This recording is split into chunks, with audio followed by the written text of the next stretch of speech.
versus University of, I believe, Missouri today.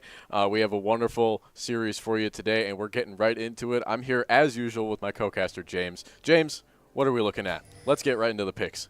Oh, yeah, if we want to start off with draft, we can start right in the top lane like we usually do. Spell Sparks, our Arrow Hunter, our beloved mid laner, is taking a little bit of a break today, so we're going to sub in Spell Sparks and rotate Ravenhood into the mid lane. That's why you may be seeing some of these names not where they should usually be. But Spell Sparks on the Singed, we have never seen him on this champion before. We were talking about how this is going to be the speediest Singed we've ever seen with Ghost and Phase Rush, up against Tyrant on the Mbessa. Now, in my opinion, Mbessa usually runs games if she steals it, but with Singe's wave clear, he should be able to stall her out in the meantime, maybe play in the mid game closer to those side lanes instead of teaming up with the rest of the team, and probably getting more of the split pushes in rather than the majority of the damage, where Mbessa is going to be doing a lot of the majority of the damage around the Drake fights, things like that. Into the jungle, what do you think with Fridgley's signature Viego against Monitor Breaker's Jarvan? Now, we talked a lot about this Jarvan in the pregame, and right as I'm talking, we actually get a solo kill in the top lane. Tyrant takes down Spellsparks, an unfortunate start. He's got to find his groove. I think Singe, going back to this Singe matchup, I think he's going to be really powerful in zoning, and we're going to have another tussle here on bot lane. Yeah, in the bot lane, MN Alg is actually going to be taken out by Eerie. Eerie takes that unfortunate kill. Ego is going to be running for his life as they try to secure one kill, but instead they double ward in that bush, and Ego gets away with his life. One kill is traded back into the bottom lane, making it a 1-for-1 scoreline across the board. A really good response there, and if we just shift down to the bot lane matchup, we have two wonderful enchanters playing against each other, one more on the poke damage and one more on healing. So it's going to be really even. We're going to see a lot of damage probably on this bot lane. Ashe being able to slow and enchanting, just having so much range on this Mel is going to be really powerful for both sides. Eerie with the amount of healing he can do, and then Ego on the amount of shielding and poke damage that this Karma can do is going to be a really good flow of give and take for both sides. Yeah, and looking back into the top lane, it is an unfortunate trade again for Spellsparks. The teleport was exhausted a little early, so he has to take a very bad back here, out of health, out of mana, and out of options, as Mbessa is going to catch this wave, maybe even freeze it, and he's going to be down a full Look at this wave. This There's is a lot really of health bars. large wave, though, from Ravenhood. This is exactly what you expect from a slow-pushing Yorick in the mid lane. And this is what I want to talk about next. We know that Ravenhood loves this Yorick pick, but he's not going to love this lack of warding in the mid lane, as Monitor Breaker is going to be looking in for a gank. Ooh, he might be a little bit too far on the slow side, but Ravenhood sees him. He's able to slow this Orianna, which gives him enough time to ward off this Jarvan, as Jarvan is going to be looking to get Fridgley's red side, but there's nothing there to take, buddy. I guess those Raptors are there, but they know he's there. Ravenhood is biding his time and just taking some minions, playing really smart against this ranged Orianna here. The ability to just poke out Ravenhood is going to be really strong in the early game, but I think he's going to be able to, use his Yorick expertise to move around this mid lane and really capture everything they got. We've got Fridgley ganking on the bot side. He's able to stun out, I believe that's Ashe there, as Eerie and Enchanting are pushing up. Doing a lot of damage here against this Ashe, and she will fall once more. Doing really good at pushing out this ADC. Yeah, Alg brought down to 0 health. Is going to be sent back to base. Meanwhile, Spellsparks in the top lane is going to be ganked by this Jarvan, dashing around in circles, doing some donuts and whipping some shitties in the top lane. Oh, goodness golly, that's going to be an 0-2 in the top lane for this Singe and a 2-0 for the Mbessa. Honestly, not horrible, though. He did catch the wave, so he was able to catch up in that experience, but not really what you want to be seeing from your Singed.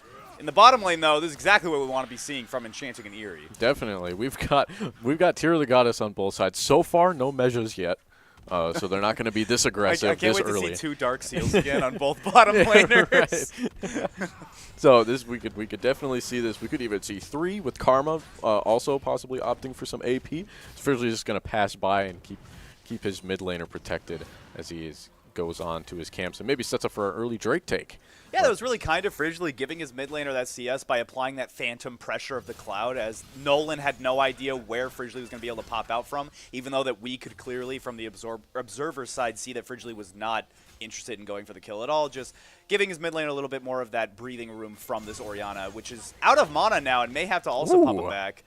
Really good movement here by Spellsparks and just zoning out not even zoning out, because Mbessa is not really respecting the amount of of gas that is on the ground by this Singed, as he's just airing her out and pushing her back. He has a pot and Doran's shield, though, by the way, so he's going to regen health much faster than she is. She does have ultimate. Tyron does have the public execution at his disposal. The shield is popped from the W. Tyrant goes in for a kill. Monitor Breaker there to secure it. And yeah, another feat of warfare is claimed for the blue team. Meanwhile, in the bottom lane, Alg might fall for the third time. If Frigil can land the stun, he does, but it's just eerie. Mel is nowhere to be seen. Enchanting had to go all the way back to catch this cannon wave. And Alg is brought down to half health, but not dead in the ground yet. Beautifully done on both sides here, I'm thinking. A lot of pressure on this top lane so early as Spellsparks is trying to catch his groove, trying to see, trying to really understand how he can play against this Ambessa, because Ambessa is just all around a really powerful pick and a really powerful laner. Yeah, the Drake is going to be traded for Grubs here, and I honestly think River Falls, they play around Drakes very, very well. We've seen them in their games all the time. They almost always have the soul over their opponents. And while I'm talking right now, Ravenhood is going to be going in for a little bit of a 1v1 against Nolan. The flash is expended as Eagle and Monitor Breaker are going down from the bottom, or rather the top river into the mid lane from the Grub pit in order to cover their own mid laner. However, the Jarvan is just going to back off and steal on Raptors. Oh, Public Execution comes out. Spellsparks right down to 1 HP. Kicks Tyrant back into the tower range, but it's only going to be one shot. Not enough to bring Tyrant down to his level. And both members of the top lane... Nope, never mind. Tyrant's actually going to stick around. I was going to say both are sent back to base, but one in a coffin.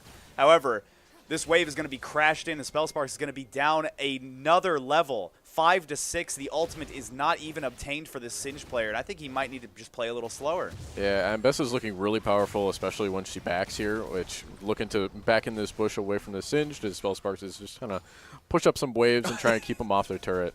I just realized the Singed also bought Swifties. He's like, I got to get away from this. For sure. I would too. I understand the pick. I understand the buy, though. That's smart for... Obviously, the Singed, I believe it's the E, is the cloud that he leaves behind. Yeah, I think maybe. Which the more movement, the more poison you can spread across the field. Yeah, for sure. And also the Swifties to get away from the Ambessa, but Ambessa's already on a full item on top of Doran's Blade. That is going to be a this big is going to be back. a very lethal top lane. Spellsource is going to have to play even safer than he already has. Ego trying to poke out Eerie here, but Eerie's got a bunch of shield. He's not worried about it. Imminent Enchanting or just kind of hanging out as Spellsparks is just getting dive bombed. The Swifties can only help so much against it. A movement after every single ability. A movement dash is so strong after this Ambessa has got an ability, got a full item. This Arcane Comet Yorick is doing so much more damage than I anticipated. The Shockwave is available for Nolan, and he is running Phase Rush, so he is going to be able to get away and have a lot of that mobility. But this Yorick is proving to be much more of a pain than he anticipated.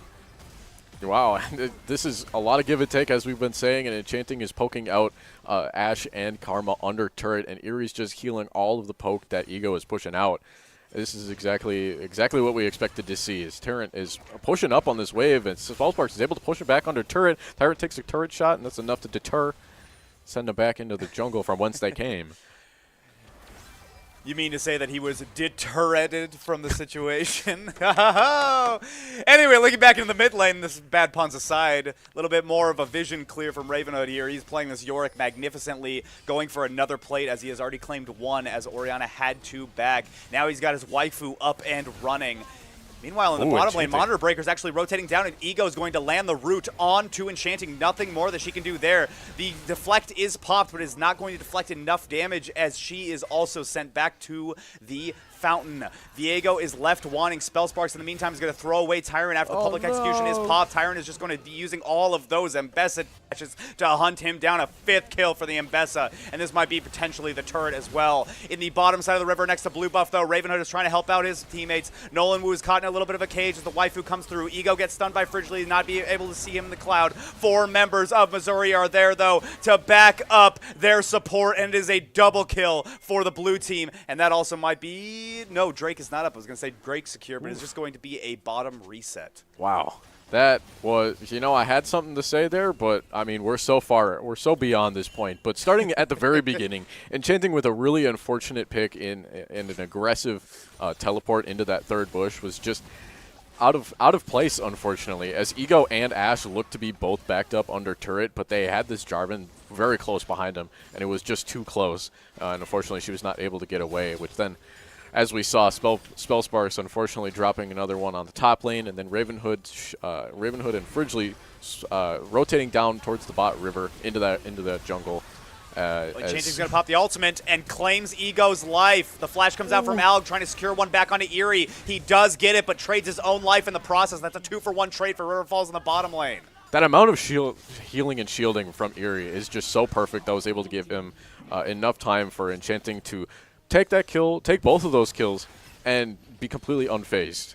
Yeah, while the bottom lane is thriving for River Falls, Viego was pushed off of his chickens from the Jarvan, and Tyrant claims a 6th kill in the top lane.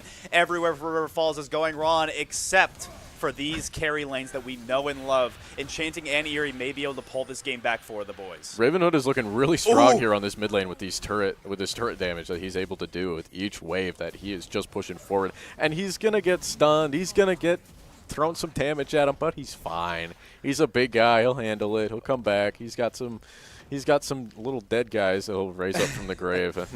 And Tyrant is just that's exactly what they are here. There's a Tyrant. Just Spellsparks, leave him alone. Stop, he's already dead. Typically the Singed is the one beyond the first turret, not the Mbessa. Yeah, Singed is a known proxy farmer next to Jax, but There's a Alg actually slowdown. might be caught in the bottom lane again as Fridgley is there to secure with the stun. Enchanting claims another kill for herself. Meanwhile, Tyrant goes for a tower dive and becomes godlike in the top lane with Merc Tread. 7-0, 400 gold bounty on this Mbessa's head. Ravenhood, meanwhile, has to burn the flash in the mid lane. The shockwave comes out, but is flashed over. That is Nolan's ultimate down, and just in time for Drake. Honestly, not a bad trade from the mid laner on terms of River Falls. Perfectly placed cage and a perfectly timed flash is just well just done perfect. from Ravenhood. I wanted to say something about that bot wave too, because Eerie and Enchanting both were able to rotate from the river on the almost not even super far up pushed up Ashe, excuse me, but it was just enough. Eerie had the empowered E off of the passive, which at full it slows. There's 3 different effects that passive Sona can gain, and if it's full passive and the E was just cast, which speeds up allies, the next auto will slow down the next enemy hit, and that was just enough to pin Ashe down, give her a little bit of taste of her own medicine. As all that Ashe does is really slow, and it was just a nice pick. I believe Fridgley was also there to apply some extra pressure, make sure she didn't go anywhere, and the barrier was not popped. I don't believe the flash was popped either. So they're really pushing up on this turret. Where's this Karma at? Karma is up in the jungle. Maybe they'll be looking for something here as Fridgley is also down towards the bot side, but this might be first turret on bot side. First turret was taken in the top side, so the feat of strength was claimed for Missouri. And Fridgley is not here yet. Both members of the bottom lane for River Falls get jumped on by this Jarvan. One is traded back from the ultimate of Enchanting, but meanwhile, in the top lane, Spellsparks is getting caught again from the Tyrant. He's just trying to get as much experience and much gold as he can, but the public execution comes through, stuns, and knocks up Spellsparks. That's going to be a 9th kill for this Mbessa. It is a travesty across the board for River Falls. I'm completely at a loss. I don't know where to focus my time, because the second one thing happens, there's going to be another thing, and then another thing, and then another thing, and then both teams are going to reset. And River Falls has prioritized the Drake pit, whereas Missouri has prioritized the Baron pit, as all 6 grubs have been taken for Missouri, so they're able to just melt these towers, just like Ravenhood is able to melt these towers, just like Enchanting and Eerie have been melting these towers. But they have these Drakes on their side. That'll provide them a little bit more buffs, and especially towards, hopefully, the later game when they keep prioritizing these Drake pits and these Drake pulls, give them a little bit of, I believe, what do we have, Mountain Soul this game? Possibly? Potentially. I can't see exactly what Drake is going to be spawning next, but as we're talking, in the top lane, there was another skirmish, and now in the bottom lane, Eerie pops the ult, stun goes on to Alg, and that is a dead Ashe, turn 2 Ashes. Viego is there for some support as well. Maybe they're going to be able to take this bottom turret. We will wait with bated breath as we turn our attention back into the top lane. Spellsparks just trying to get a little bit more gold and XP, but this Tyrant is doing so much damage. He's going to have to just give, and with 6 grubs, Tyrant might be able to take this tower altogether. Ooh, Enchanting's looking for a bounty claim here. Let's see if they can push up as Tyrant takes a little bit of maybe even an ego turret shot. as, the Eerie and Enchanting are looking to move around, and unfortunately the teleport was stopped, but Tyrant is here. Spellsparks is here looking to provide some support to his team, throw him right into Fridgely, and Tyrant is just trying to execute without giving Enchanting and Eerie the time of day for an assist, but unfortunately Enchanting was just left out of that kill feed as Eerie was able to provide a little bit of heal, a little bit of shield, a little bit of speed to his teammates and finish off this Ambessa and put that bounty. Did you catch where that bounty went on to? That went on to Spellsparks, actually. Yeah, that's what I was about to say, is that it's not the worst it could have gone. It could have went on to Eerie. You don't really want all the bounties to be going on your support, but unfortunately Enchanting was not able to claim that, as Tyrant played that very well, got executed by the tower, and Spellsparks was the last person to deal damage with that tick damage of the poison, so the kill did go over, making the Singe now 1-9, Ooh. so not entirely negative. Eerie taking a big shot in the mid lane.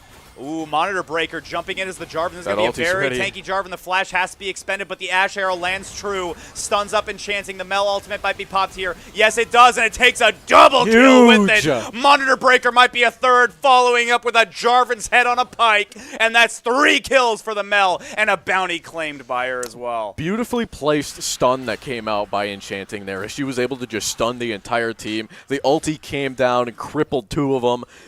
Fridgely was there, Eerie was there. That was just really well defended by River Falls. Yeah, absolutely. Eerie covering Enchanting perfectly, as well as Enchanting landing that double root into the ultimate. I think that Ash Arrow was a fantastic shot from Alg, but there sadly just wasn't enough follow-up. Monitor Breaker already expended all of his resources into Enchanting after the flash was burned, so there wasn't much he could do except auto-attack. Yeah, for sure. And Spellsparks keeping his spirits up as much as he can. He was able to secure that T1 top turret. He split pushed. Yeah, this is exactly what we said Sin should be doing. Yep. Ravenhood doing the exact same thing on the other side. River Falls is playing the macro very, very well. Unfortunately, what River Falls doesn't know is that there's a ward in this push, and all 5 members of Missouri are here. Spellsparks is going to be trying to save his boys as much as possible, but he might be melted down in the process. Enchanting and Fridgely get away with 1 HP, but 2 lives are claimed from River Falls. That is going to be bottom turret for River Falls, but mid turret for Missouri. Ravenhood now caught in a 1v1 against Tyrant. I don't think there's much he's going to do.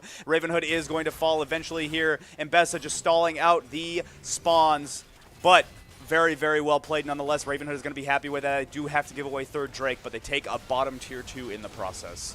And Eerie is getting to a point in time where he is going to be super squishy on this Sona, and he's countered this unfortunate circumstance very well with this Seraph's Embrace. Already having it upgraded, that's going to give him, once it comes off of its timer again, it's already provided him a good chunk of shield. I believe it's based on the amount of mana he has, but it grants him a couple hundred extra health just for a little bit while he's getting dived on. So that'll help if Monitor Breaker decides to target Eerie, which would be a wonderful pick. He does have the ulti coming on. Ooh, a little bit of tussle. Cannot win this fight. I don't know. He's looking pretty good. He is, but Tyrant just simply does too much. He's got so much AD. Oh, good golly. I don't know if that was a fight we wanted to take. I think just pulling back to the tier 2 might have been better, but good distraction from Spellsparks nonetheless. Strong. Ego has to burn the flash as the tier 1 falls, but it doesn't matter because Enchanting's ultimate is up. That is a global Karthus ult as long as you've been hit by an ability 10 seconds or before, and that also might be Rift Herald for River Falls. Great execute, and Enchanting's also got this Seraph's Embrace, so she's also able to survive just a little bit longer. Granted, she's got that deflect. She'll also have that shield, and also with the measures, she'll be able to survive a little bit longer. Measures won't help with that, but it'll help her do a little bit of extra damage while Monitor Breaker is just kind of everywhere, as Fridgely and the rest of the team here are able to just deter him from jumping in and trying to steal this Rift Herald. Really good take here by River Falls, able to take that 6 grub Rift Herald push away from Missouri and hopefully use it to their advantage, take a turret or 2 in the process, as they're just kind of regrouping maybe, readjusting where they're looking. Looks like Ravenhood's going to push down the bot side and maybe set up for another objective. We'll probably set up for another turret push. Yeah, as we saw Eerie in the chat, calling out very, very well, becoming a little bit of a pseudo in-game leader right there, showing the rest of the team, hey guys, Otacon is about to be spawning. I think they're going to be setting up for this. We need to hover topside or we need to choose to give. I think that's a very, very good call to make regardless of what you do, as long as you are committed to it. River Falls needs to either split push and give Otacon, or they need to have all members hovering it and contesting it at all times. They do have a fairly good amount of vision on the bot side, and they unfortunately are having most of their vision cleared on the top side, which is definitely a giveaway here that Missouri is trying to set up and take this Otacon. But they are doing a really good job communicating, signaling. Erie's here with the sweeper. Spellsparks is here to clear out some of these wards as well. But they just weren't able to clear that ward in the middle of that pit. As they're going to recall, Erie's going to get out of there. Spellsparks might be in a bad spot here, but Ravenhood is trying to push up this bot lane, going to be answered by his lane opponent as Nolan is on his way down, with trying to maybe flank him, give him a little bit of a spook. Yeah, there must not be a lot of vision on the side of Missouri, because I'm really surprised Tyrant just didn't immediately public execution that. Dylan. No, I think we're back. Oh wait, we need the directed cam. Dylan. All right. No worries. Technical difficulties. Small technical difficulties. Possibly. All right. Regardless, back into the game right now. As I was saying, I'm really surprised the public execution wasn't popped there from Tyrant, because he could absolutely one-shot Spellsparks now that Black Cleaver is completed. They also have upgraded boots because they got both feats of war. So I think it was just a lack of vision right there, and I think that's where River Falls can really turn this game, is just proving that they can, have a little bit more macro and have a little bit more map awareness than Missouri. Because if they can just play the macro game and play the side lane game, Missouri won't know what hits them. It seems like they really want a 5-stack in mid right now.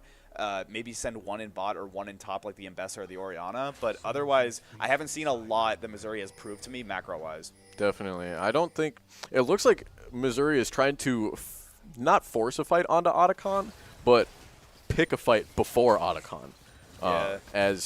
As we're seeing a lot of waiting being done by Missouri. And Ravenhood is here. He's unfortunately got the big 2 tanks here, and Monitor Breaker just misses his knock up. A Tyrant is there to just do all the amount of damage, and both both Cataclysm and Public Execution come out from these two, which honestly sets Missouri up really well. They don't, Ravenhood is unfortunately out of the fight here, and that provides them provides Missouri a lot of movement and momentum into this Otacon fight. They do not have those 2 defensive ultimates, but River Falls is just going to take this time to push lanes. They kind of knew that. They expected this. They knew that this was coming, and they're going to do their best and try and make something out of it. And Tyrant is there to defend and kill out this Rift Herald, as River Falls is looking to go back and take this Drake. Yeah, it seems like it's going to be a Drake setup as trade for Otacon, and they also got the tier 2 in mid as well, but unfortunately, Ruinous Otacon is just the flower one, so that means that if Nolan gets caught here, he's not going to be able to respawn. That's a shutdown going for the Viego, and that's your mid laner, and the Orianna ultimate gone off the board before Drake fight. That is going to be solve point for River Falls if they choose to contest this. And Mbessa pushing up the mid lane. I think I would just let Ravenhood stick onto the mid lane and cover that tier 2 and have the rest of the team, and that is exactly what they're doing right now, rotating over to Drake. That was a fantastic pick from River Falls, and that was the perfect Otacon to spawn for that situation. Very well done, yeah. Ooh, okay. Ravenhood he might be forced to be put up against this Tyrant. Level 17 Mbessa. He's got they might notice this, but Ravenhood's got Hullbreaker. So they're going to try and send him. They're going to try and divert Missouri's attention and use the amount of pressure and lane aggression onto turrets that Ravenhood has on this Yorick. And Erie and Enchanting might be looking to help out Ravenhood, maybe take down, but they don't quite catch Mbessa as she's falling back and looking for a recall. A little bit of regroup done on both sides. Ooh. I'm at a loss. I can't even kind of predict where this game is going. Yeah, Mbessa backed and was able to buy Ma right now. Meanwhile, Enchanting is going to get Blighting Jewel. So both carries on each respective team, the highest kills for each team, the Mel and the Mbessa, now have almost full build. They both just got a huge power spike item for each of their respective characters. So it's pretty much going to be where this next team fight lies and which one will die first. Is it going to be Tyrant or is it going to be Enchanting? Because that will dictate the rest of this game. Big slow. The stun comes through. That is the ultimate from Erie. Lands comfortably on the forehead of Alg. Alg is falling, and that is an unfortunate Ashe player right there frontlining. I'm sorry, sweetheart, but you are not a tank with that Kraken Slayer. You cannot be frontlining like that. And that is 30 seconds with the ADC in the base. The precise pointer finger onto thumb pluck of the Ashe out of lane and slow by Erie was just executed so well. And Monitor Breaker, unfortunately, regretting that Cataclysm a little bit as Frizzly and Erie were just really able to lay into him. This is going to be really bad for River Falls if Nolan can land his ultimate. If this Shockwave lands, it does not. There it goes. The Shockwave actually does not come through, and it doesn't land on anybody, so River Falls is going to be able to get away scot-free, but they are not done. They're actually pushing this. I don't know if they realize that 4 members of Missouri are still up, but they called in the cavalry. Ravenhood is now looking around, trying to see if he can protect the back line. No, it doesn't work because that's going to be a double kill. The Shockwave lands true, and that is a kill feed blowing up blue. Spellspark's trying to do as much as he can right now, but no, he's going to fall. That's going to be a 4th. Ravenhood, the lone survivor, the alleged split pusher, as we gave him credit for, is going to go alone and is going to hopefully cover as much of these bases as he can, as the rest of his team is going to have to wait it out on a gray screen. River Falls with the racing horse blinders on the vision onto this Ambessa, and it would have been a great pick. Granted, Monitor Breaker wasn't in Sentinel Pit, as he just was able to plop down that flag and just dash in and disrupt the whole flow. And Orianna did not use her ultimate, as we were saying, unfortunately, during when the whole team was around Baron Pit, so they were able to just secure all of that as CC and lock River Falls down and just put an end to them. Yeah, Baron is not a good look. They are still 5k down. However, River Falls, if they can secure this next Drake, they will have Cloud Soul. And the amount of mobility on 2 immobile, squishy champs in this bot lane that have been carrying this game in Chancing and Eerie, that is going to do wonders for River Falls. So I think it's just all about the next 2 minutes and this Cloud Drake spawn. Setting up vision, getting buffs, figuring out what kind of team comp and what kind of target prioritization we want to approach here is going to be the foundation of a River Falls victory. Yeah, and honestly, looking at objectives, River Falls is not behind. They are tied in turrets. For the grubs taken, they took Drakes. For Rift Herald, they did take another Rift Herald. Though I don't see it up at the top of the map for some reason. A lot of this gold is really on the Ambessa. And I guess you could say the Jarvan, Sundering, Sky Titanic, Hydra, that's really all he has. I guess, and upgraded boots, but a lot of the gold is basically on the Ambessa, and that's where the differential lies. They're going to be looking for a lot more magic resist to try and combat this. This is going to be a really bad pick if Spellsparks gets cupped. The public execution does not land, though. He is a fraction of a hair outside of the range, and Tyrant is left wanting. That wasn't even Ghost. He's building Deadmans. He's ready to air out this whole team. He was running for his life, and he got away. He's airing out the farts. That's what we see from the Singed. However, there's going to be no sight for Fridgley around this red buff pit. Monitor Breaker's going to be sitting in this bush. Fridgley wants. 1v1. The stun lands, but this is going to be a very big tank. The Alg pops in the arrow and stuns the Viego for 80 years. Eerie might be the next on the chopping block. Brought down to 1 HP. Ends up falling. Double kill for the Ambessa. Enchanting, falling back all the way back to her own team's blue buff.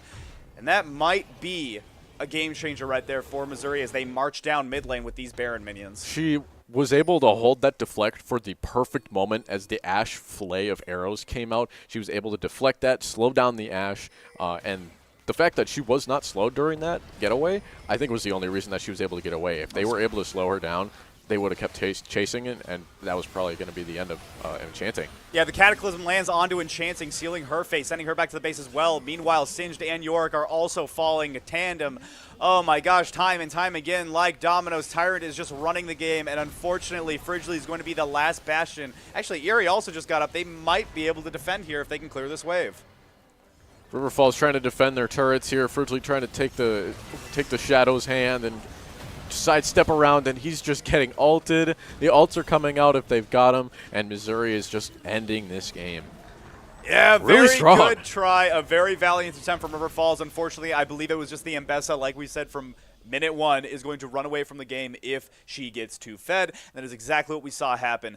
Jarvan, we ran the game. We agreed. We knew that was going to be coming. However, the Cataclysms were mainly used defensively or to lock down a kill for his team. He wasn't really a hard ganker like Fridgley was. Fridgley turned the tides of a lot of lanes with those ganks, whereas Jarvan was kind of more of a utility character. It was really Ambessa that stole the show. Alg was even more of a utility. Yeah, I only saw definitely. Alg in relativity, I don't want to say be useful, but the only time I saw Alg contribute to a very large team fight was just popping that arrow and stunning a squishy, which River Falls has, what, 4 of them if you're counting Spellsparks, considering that he's only building AP. Definitely. If that arrow lands on any of those 4 characters, they're just dead. They're stunned for 8 seconds. Ashe arrow is absolutely impossible to run from if the entire team is focusing you. So I really would give it to Tyrant there. I think Tyrant was the MVP of that game, and I think River Falls had them beat in every other aspect except for the simplicity of the top lane got gapped. Absolutely. Which, nothing against Spellsparks, is very hard to go up against an Ambessa, especially after losing early on. It's almost impossible to catch up, and Singed is no easy character either, which is why I'm excited to see what River Falls pulls out in game number 2. I'm pretty excited. I think we're going to see a pretty large shift in attention and these characters that are going to be drafted for River Falls here. So we're going to be back just a couple minutes. We'll see what they got. See what they drafted up. Be right back. Don't go too far.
Welcome back, ladies and gentlemen. It is me, James, with my co-caster, Gavin.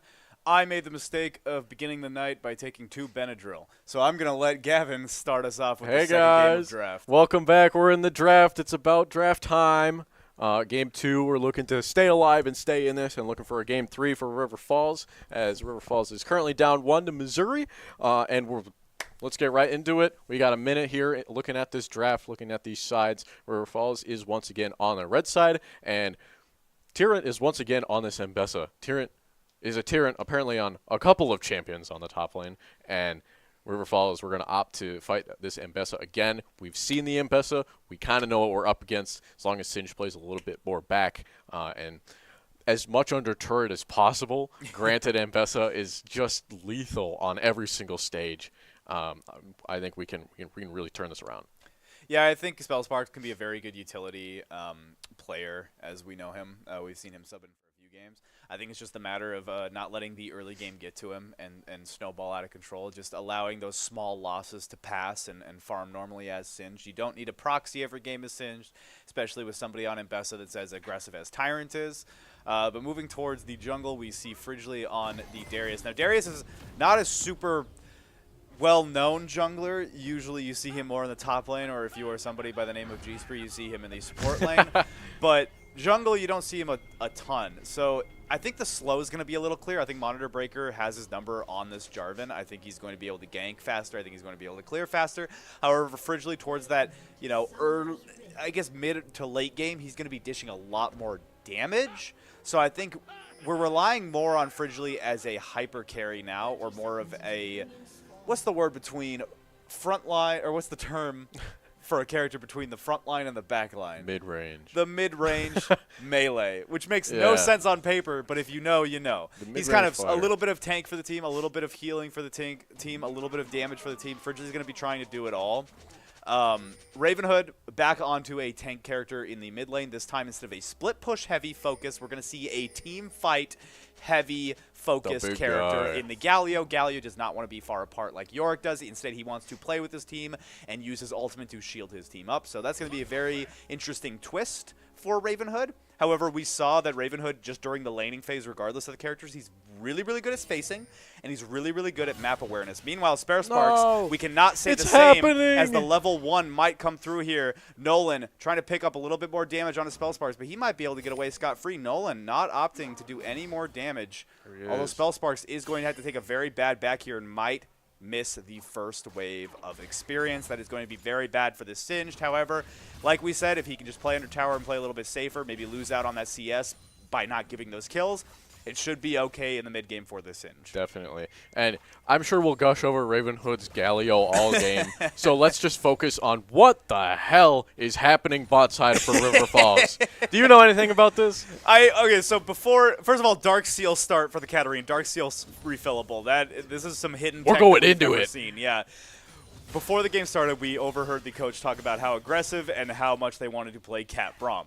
Now, the thing about this comp that's very interesting is that Mel Ezreal has so much mobility and so much get-out-of-jail-free cards in this dual lane, just strict 2v2, not talking about the game as a whole, that I don't know how Cat and Braum are supposed to thrive in this lane without giving up a lot of the early experience. Right. To be fair, the Mel Deflect is really only going to be good against Cat Q, which Cat Q can bounce off of multiple targets. It'll bounce back onto them, which will be a little bit unfortunate. But if you can bait that out, then Mel could be an easy pick. Same thing with the Ezreal. The Ezreal bicycle kick can come out, and then that's it. It's gone for the next 15 to 23 seconds.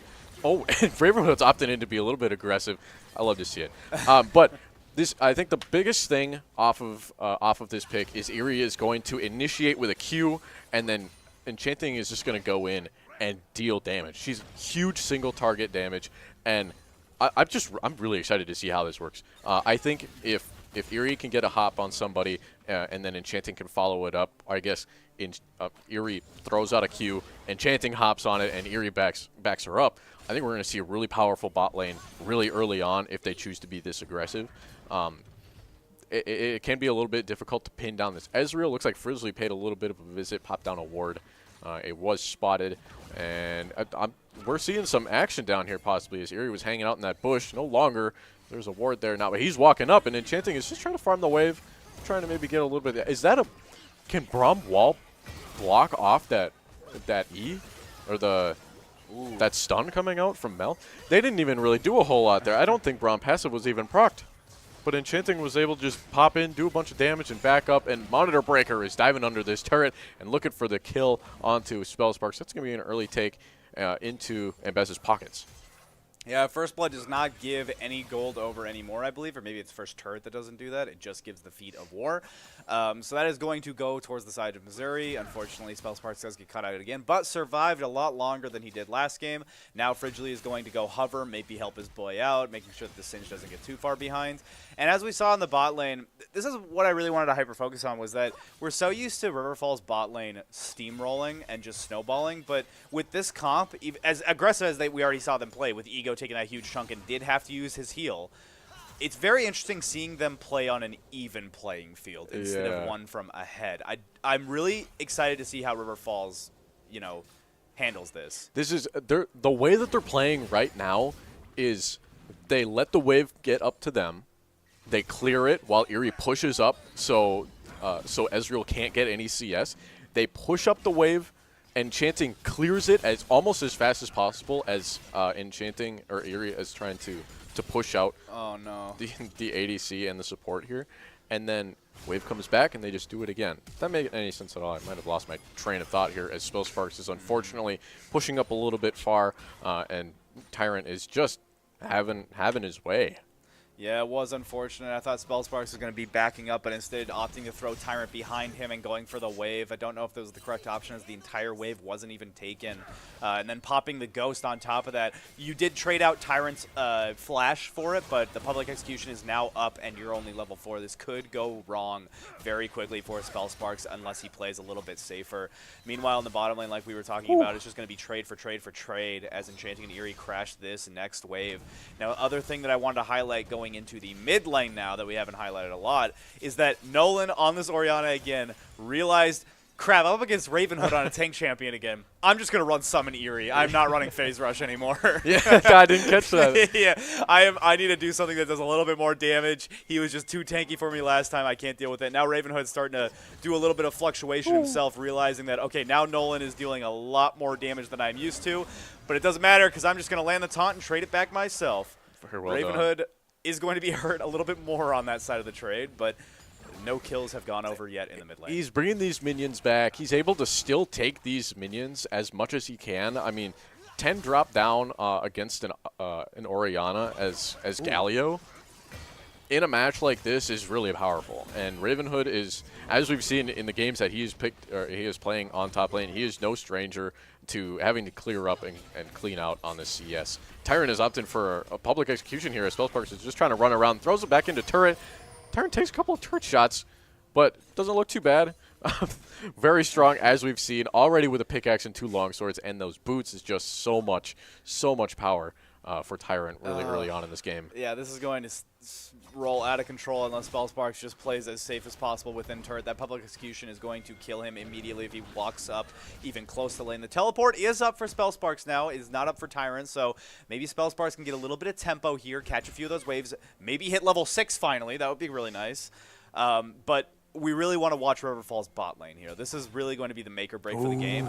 And this is something I've noticed. This is actually a Missouri strategy. It looks like Fridge is going to be line up for a We're game. waiting for something. Oh, he's spotted by the control ward. Oh, No! the ward is hit. The root lands from the melt. He's going for the ADC. There's a lot of damage, but Fridgley with a half health does not matter. Ego reflects it, but he still does a huge chunk, half of the support's health. Fridgley backing away, licking his wounds, but no kills have gone over to either team yet. But anyway, as I was saying, it was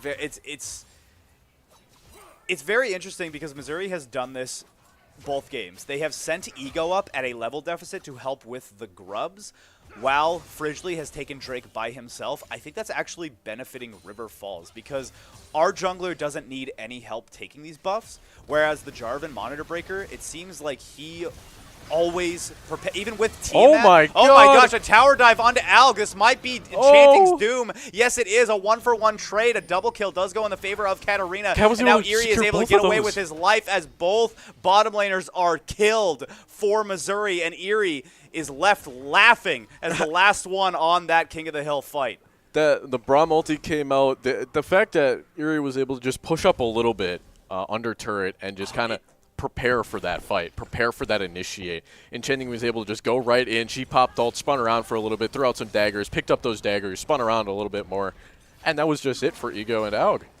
The only sad part, that was played perfectly by River Falls, but the only sad part that could have gone a little better for them is that I don't think they expected Enchanting to take the turret shots. I think Eerie was supposed to tank, but they were just a fraction of a hair outside of turret range from the other, that Enchanting ended up taking 2 turret shots that led to her doom. But regardless, it's still a 2-for-1 trade. Both kills did go onto the Katarina, and able to get a needlessly large rod and, what is it, a Sheen. Spellblade? Yeah, a Sheen, which... I don't know if you know the Gangplank tech with Sheen, but it's really cool. Spell Sparks might fall yet again in the top lane. He's to out. stick around. Get Tyrant out of there. is Get about out to of stick there. around. Get out A of dash there. comes through the shield from Tyrant God. lands. Is going to take a turret shot or 2. Yes, he does, but no. A kill does not go in Spell Sparks' way. He stuck around for too long. Just not realizing that this... Mbessa is not somebody you want to mess around with. Ravenhood taking a poor trade in the mid lane as well, but he's able to scrape his wounds and get back to base in time. Fridgley going in for another dive right now. The tower shots are going wide. Eerie now tanking them up. Enchanting popping that ultimate, takes a really bad heated up turret shot, and all members of River Falls are very low. Eerie is going to be trading one back. MN Elge is now trying to find Enchanting in this backside of the blue jungle. Fridgley hovering around trying to help his ADC, or rather Katarina, out. Fridgley misses the pull over the wall, and MS Alge is running these characters down. Enchanting flashes forward, trying to get onto Alge, but the bicycle kick pulls him back into tower. Everybody in this bottom lane is brought down to 1 HP. All it takes is a Karth Assault to end all 3 of them. But no, everybody gets away. Meanwhile, Spellsparks, hiding in the bush yet again, does not realize that the Mbessa is already 2 fed. This full item Mbessa for it. Oh, it's the right at the end of the teleport. Takes out Enchanting with a very greedy back in that middle bush. Is going to be another kill, and it is all popping up blue in the kill feed. Oh, yeah, I mean, they have to be aggressive on this bot lane because they're trying to get ahead in the bot lane. And unfortunately, they've already been so aggressive, so they've been able to keep pushing up. So Ego and Alg are already under turret. They're still trying to make something out of it, so they have to push these back. Wait, what finished him off? Was that minions? There was the turret. So he took 2 turret shots right there because he got turret aggro after bicycle kicking forward and using his Ezreal Q to hit the Braum in turret range. So one does trade back. It does go into Eerie, unfortunately. Meanwhile, in the mid lane, Ravenhood and Fridgley are going to try to lock down Nolan. The shockwave comes through. Fridgley's ultimate also lands, but the Galliard is going to be able to bail him out. Tyrant able to secure his first turret of the game. There's going to be a feat of war, I believe, for Missouri. And now Spellsparks is left wanting. All is in between him and Tyrant is just a little bit of space. Trying to push him over the wall. Getting back up to the minion wave is not going to matter as Tyrant gets his 5th kill of the game. Dragon has spawned. Enchanting flashes forward and takes out the Orianna player last second. Beautifully done by Enchanting, and that has to be a Drake secure for River Falls. That's very well done here. As they might even look for more bot prio as Eerie and Enchanting are ahead of Alg and Ego here. The ulti comes out from Braum, and Enchanting is going in with that Q and that dash. Ultimate is not spelled out yet, but Alg is here, and there comes the ultimate right on the edge of turret. She's going to take a lot of turret shots, but she's going to get out just fine.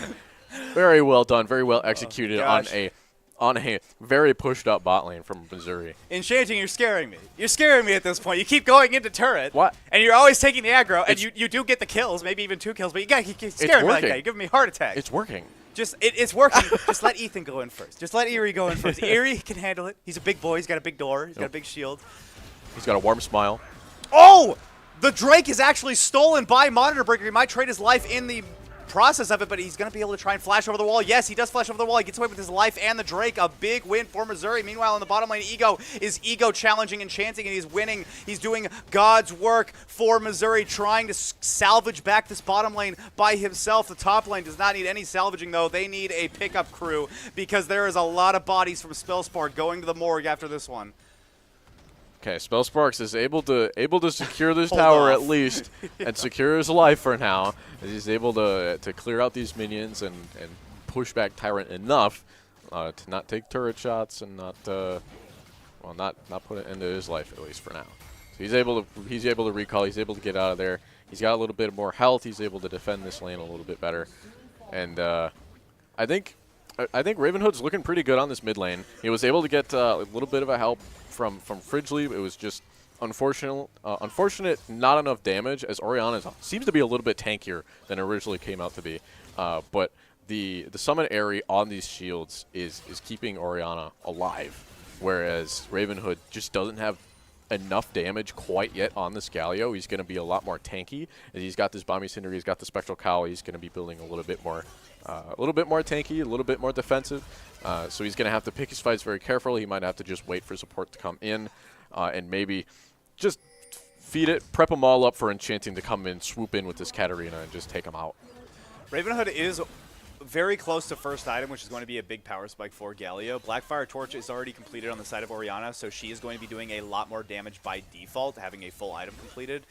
Mainly because she also has 2 kills, as well as being ahead in CS. But finally, Ravenhood does back and gets the Hollow Radiance. That's going to be a big spike for him. He's probably going to have a lot more sustain and defense in the lane as well, and maybe even push up to this tier 1 turret, but Orianna's going to maybe even get it first. The deflected Braum ulti. The Braum ult does get deflected. Eerie takes a huge chunk of damage, and the flash out from, oh no, not the flash out, the bicycle kick out. Frigely is going to be killing. Oh my gosh, there's just so much going on all over the map. Frigely does fall to Tyrant in the top lane. This Mbessa roams down to the red buff and takes out the enemy jungler. Frigely is sent back to base and wanting the bottom lane. Eerie does get his ultimate deflected, and Alg bicycle kicks out of the Katarina ult. It is devastating for River Falls across the board. Really well done. Really good prep. I could see the vision from Eerie here, but after that Braum ulti was deflected, that was kind of their big int, and they still decided to go in. They did do a good amount of damage. They took a good bit of damage.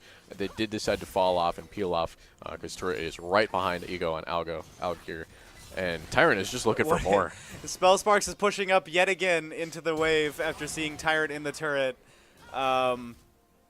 That is a godlike Mbessa, and that is going to be a nightmare in the dreams of the rest of the team for River Falls. If this Mbessa gets out of control yet again, more than she already is, it may spell doom for game number 2. Eerie and Enchanting are trying to help Frigely out now into this bottom lane, securing anything for River Falls. Ego falls as the ultimate lands true. The big axe, the big gavel from Frigely lands on the head of Ego's forehead, but it does not matter because the top lane is still being crucified from this Tyrant. Oh my goodness, they got nothing on the bottom lane except for a support kill, and they lost tier 2 on the top. They're trying to make the best of a bad situation, Gavin. There's 450 gold on this Mbessa's head. If they can get Enchanting some support, if they can pin down this Mbessa, they could possibly turn this around, get a couple of bucks on Enchanting's head. And Alga's just got this barrier in the right place, right time. And still well played on River Falls. Nobody died under that turret. So far, so good. Enchanting is here. Alg was out of mana, so I saw what Ridley was going for. But the pull was just one frame out of range. Otherwise, they would have gotten that kill. I love the effort from Frigely, but sadly, just a little too far away for the pull to land. Here's the Enchanting support. is now going to try and help Ravenhood get a kill. Does land on, but Ravenhood actually claims that for himself. The assist going towards Enchanting instead. 6-2-2 rather than 7-2-1. You know what? You'll take it, though. At least some sort of tempo on the map was claimed. This ultimate is so readily available by Enchanting that she's willing to just dump it on an already half-health Orianna. I know. She's dump it on a half-health Orianna that's not going anywhere, and she's able to understand, you know what, I can afford this. By the time this fight's over, I'll take the lane, I'll recall, I'll grab what I need, I'll be back, just set up for the next fight. Eerie's got my not my forefront or my back, he's got my fore. And he's going to be able to prep a nice fight and really lay out somebody up on a platter, I think, for Enchanting to just pop in, do a little bit of damage, and come back out. Yeah, it looks like we're going to be setting up for Drake. River Falls really wants some sort of win in the pocket. However, Mbessa did rotate down here. Tyrant is going to be a menace in this team fight if they let him in. Do not give him any space. Public Execution lands onto Frigely. There it is. Bush is there for River Falls, but the Cataclysm lands true. One kill goes over as Frigely falls. Galio ult is going to Galio out. Nobody. Shields are popped already, but Tyrant is cleaning up the rest of these members. The bounty is finally claimed. The kill goes over to Ravenhood. Enchanting takes the ultimate damage from Ego. Ego is going to maybe try to tower dive. Enchanting trying to outhand and outmaneuver, but the bicycle kick lands true from Alg. Alg now cleaning up the remaining remaining members of River Falls. Spell Sparks is finally rotated in the bottom, grounding 2 members, but it's not going to be enough. Rift Herald is popped, the turret is taken, and the hopes and dreams are slowly fading away for River Falls as this tier 2 turret may be in trouble as well. Spell Sparks trying to hold the line for his team, but like we said, Alg is just popping out so much damage. The Spell Sparks, he is able to clear all the grubs, so there isn't going to be a lot of damage, but oh, down that first to strike. 1 health. First strike doing a lot of damage, and the Cloud Drake is going to be claimed from Missouri.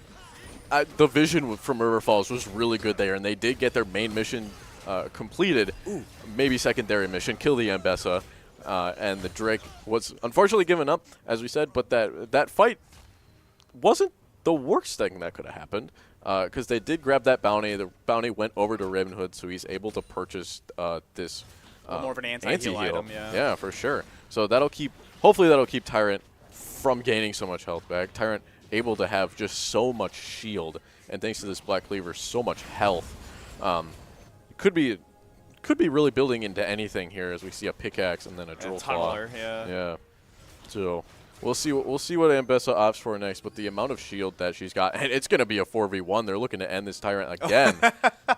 They want to shut this Ambessa down before she gets too far ahead. Public Execution lands on the back line, and Chancing gets popped up into the air. Braum goes wide and doesn't land. Ezreal hits 2 members of River Falls, but they are going back, and no damage is going to be enough to secure a kill. Tyrant gets away with his life, as well as the 4 remaining members of River Falls. Meanwhile, Spellsparks in the mid lane just gets absolutely one-shot by Ego and Nolan.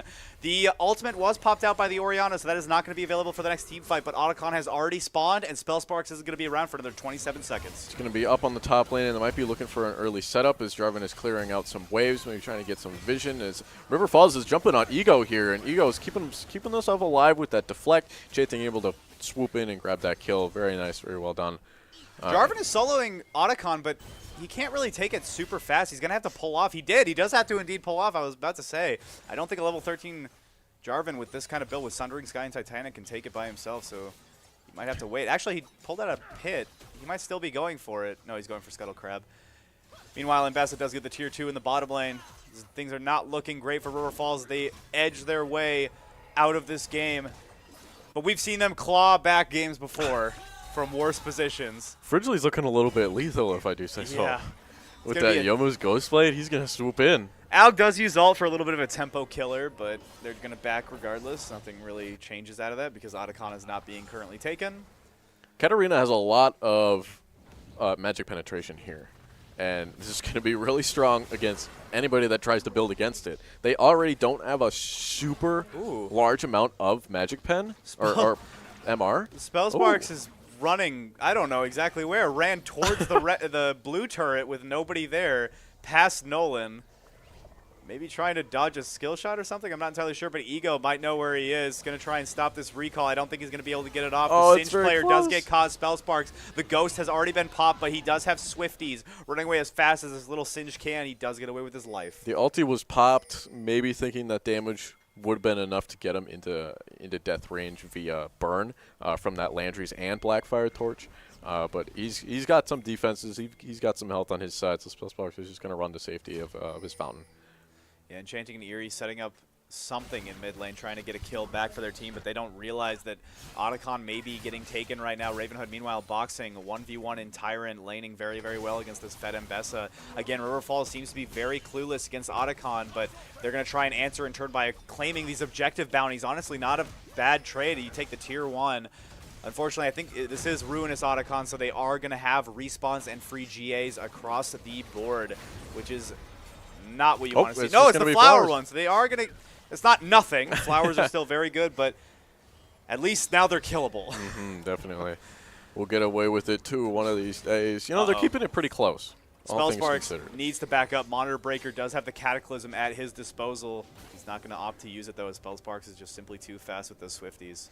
We're keeping it in. Brahm's got a lot of defensive power here for whoever's going to get jumped. He's got the locket, so we can go into these team fights and stay alive a little bit longer. We're going to see a lot of initiation here, I think, from Ravenhood and from Fridgley. And I'm ready to see a full showdown at this point. I mean, we saw them fight. We saw River Falls fight the Ambessa, and then the rest of Missouri kind of just swooped in underneath and was able to support Ambessa. Maybe if they can get an early pick on somebody, force the rest of the fight, maybe Missouri will get a little bit caught off guard. Frigidly is trying to start this now here as they're pushing up on this Ezreal. Braum ulti comes out, knocks the Ezreal up. That bike kick's not available, and Frigidly's going to pop that ult and end up swiftly this ADC's life. And Frigidly's going to be popped out by Monitor Breaker and Bessa, and Eerie is caught in the middle as Enchanting is being chased down by Tyrant, but Galio is there. Riven Hood is trying to keep ADC, the ADC alive, excuse me, and get away with his life. Yeah, he's got no scratches on him. In the end, it's going to be a 1-for-2 trade favoring Missouri. Enchanting now caught no man's land, pops the ultimate by going into the entire enemy team.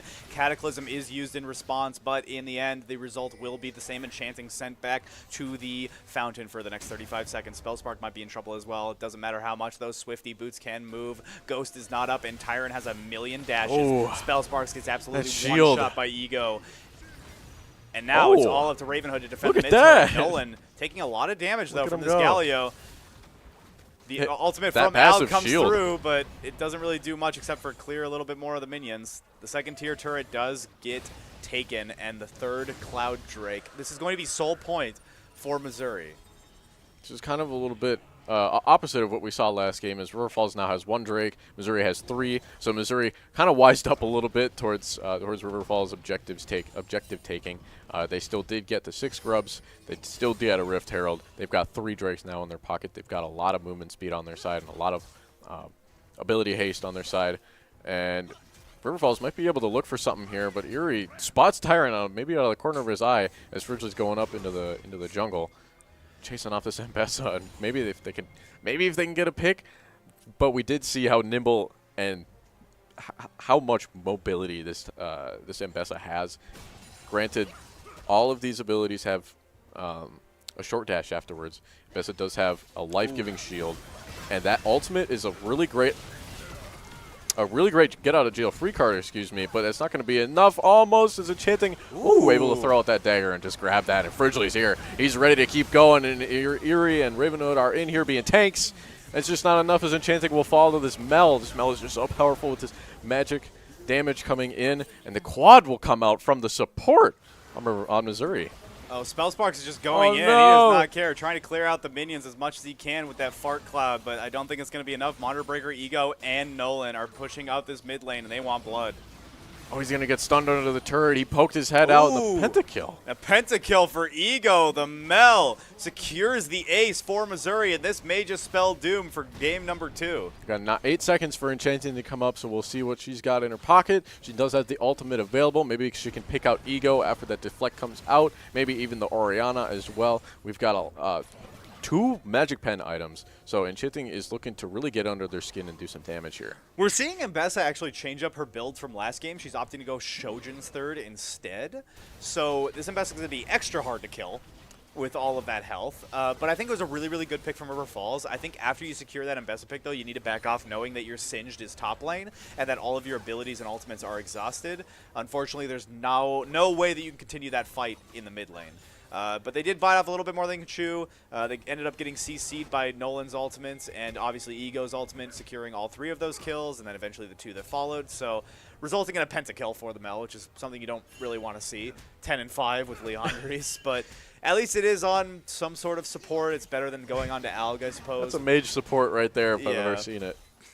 But regardless, it was a very, very good pick from River Falls. A good credit where credit is due. I think picking off that Mel in the mid lane was very, very well done. I think Enchanting flashing the Ezreal ult in order to not die in her own ult was very, very good. Riven Hood backing and opting to fight this Tyrant under turret. A really good pick. He was able to put in a couple turret shots. Knowing that that turret is down, he's going to back up, maybe wait for Enchanting to poke her head out. And Tyrant is going to make the play to just move up and possibly under this turret that's up here, as they're kind of stuck out. 5 members of River Falls are here. That was very well done here. It was a really big distraction, though, from Tyrant, as the entirety of Missouri is going to be getting Baron instead. Frigidly does catch out Nolan in the jungle, but Frigidly's going to be one-shot himself. Oh, no. A lot of damage coming through from Nolan, and he takes out the enemy jungler, Ego, protecting himself as well in the jungle, and that is going to be technically a 1-for-2 trade favoring Missouri. A lot of vision is being placed out, and River Falls is trying to clear this. They know that Baron could spell the end for them, so they're trying to get the most amount of vision into this topside jungle as they possibly can. And there's still 3 wards, one being that that control ward right in that pit, but 2 that they can't quite see unless they bring in that sweeper. Ultimates are available from River Falls. I think they can look to start something here. Zambessa is just about up in their fountain, and they might be looking to also keep eyes on this Drake as well, it looks like. I think, unfortunately, for River Falls, that it was just the early game, the snowball. They played the mid game perfectly, as well as they possibly could. But like we said, this Mbessa just got a little bit out of control, and it was just a little bit of a misplay in the top lane. But that's eventually what we're leading to right now with an over 10K gold deficit. I believe it's a little over 12K now, or actually a little under 12K now. So it's really going to be all dependent on Enchanting and whether or not Missouri can target Enchanting, or whether or not Enchanting can get anything off onto Tyrant, Monitor Breaker, or Nolan, because those are the big 3 right now, level 17, almost full builds. Algan, Ego also doing a lot of damage. Those might be squishier targets, but I think it's the other 3 that are going to be leading the charge. Yeah, and now we've kind of switched sides here. Hold up. Hold up. Monitor Breaker lands the Cataclysm onto Spellsparks and Eerie, but 1 kill is going to be gifted over. It's going to be Spellsparks. Meanwhile, it is going to be traded out for the Jarvan. 3 more kills going to the way for the blue team as both Eerie, Fridgley, and Enchanting all fall. TP goes into the top lane. It's just going to be up to Ravenhood to cover for the entirety of his team. Can he pull off a miracle here defending these last 2 Nexus turrets, or is this going to be a 2-0 victory? It was just an execution from Missouri. All they had to do, they saw River Falls just in the same spot. Orianna threw out the ball, pulled them all in, sucked them all up, kept them all there, and the entire team was able to just AoE lay in damage, and that was just the end for River Falls. It's going to be an ace. What not better, I guess, than putting the ace again on the Mel.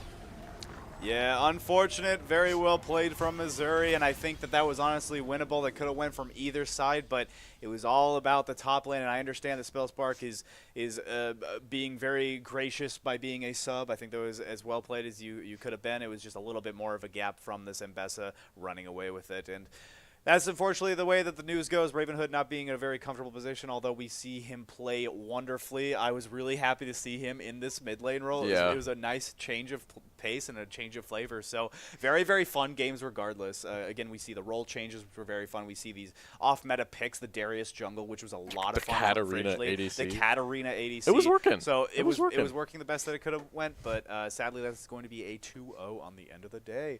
So thank you so much for joining us. We do have more esports coming up later this week, as well as going into next week. The semester is still halfway. It's actually spring break next week. Is it? Yeah. Oh, then never mind. Not so I next think we week, do but have the week Smash. afterwards. I think we have Smash next week, and then the week after. But to be determined on the rest of the schedule for the rest of the season. I was about to say the semester is halfway over, but that means we still have double the amount of games that we've already played to go. So stay tuned for that. I think that is where we're going to call it. Unfortunately, River Falls just couldn't squeak this one out, but it was a valiant effort, and I think a lot of interesting picks nonetheless. What do you have to add, Gavin, on that game? I really got nothing. I think that was really entertaining to watch, as much as it sucked being a River Falls fan and River Falls caster at this point. But you can't take the good without the bad, and it's going to go one way or the other. It was unfortunately this week. River Falls did all they could do. They were looking really strong, but unfortunately they just kept getting overpowered by Missouri here, and especially this Mbessa. And, I mean, it was just great. It was great League of Legends. It happens some days. You can't win all your games anyway. They try to keep it about 50-50, and it's about what we're seeing here at River Falls. So we'll see you next time in a couple weeks. And we got to walk off screen because nobody's over on our observer booth. So we will see you next time. Have a wonderful rest of your day. Have a wonderful spring break if you're going to celebrate. I know I will be going to work every day next week.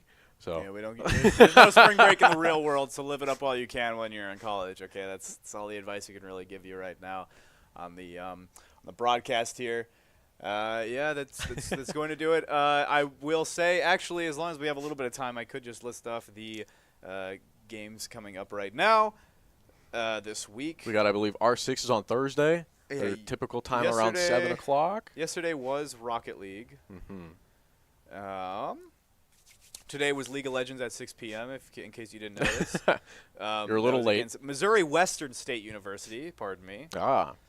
Tomorrow at 6 p.m., Valorant will be streamed against Manchester University. I think this is actually an old rivalry. I think we played Manchester last semester as well. And then finally, to round out the week, we do have Rainbow Six Siege on the 13th of Thursday at 7 o'clock p.m. p.m. Be there or be square. Thank you all for tuning in. Valiant effort from River Falls. Anything you would like to add, Gavin? I got nothing. Awesome. Ain't nothing that's been said before. Well, have a great night and stay frosty.